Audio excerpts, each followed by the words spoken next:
Hey guys, welcome back. मुझे अपने बालों को कलर करना था तो मैंने सोचा क्यों ना इस बार मैं अपने बालों को कुछ ट्विस्ट के साथ कलर करूं। मेरे पास था ये हेयर कलर जो कि है गार्नियर का colour natural shade number 4 brown.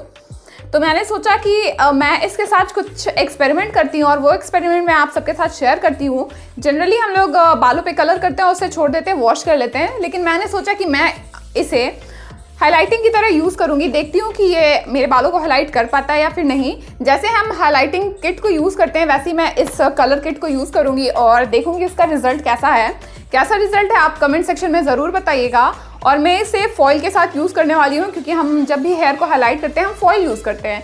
तो ये हेयर कलर को मैं यूज़ करूँगी फॉइल के साथ। तो चलिए देखते हैं एंड रिजल्ट कैसा होता है, कहीं मेरे बाल नहीं ख़राब हो जाएँ ये इस एक्सपेरिमेंट के चक्कर में।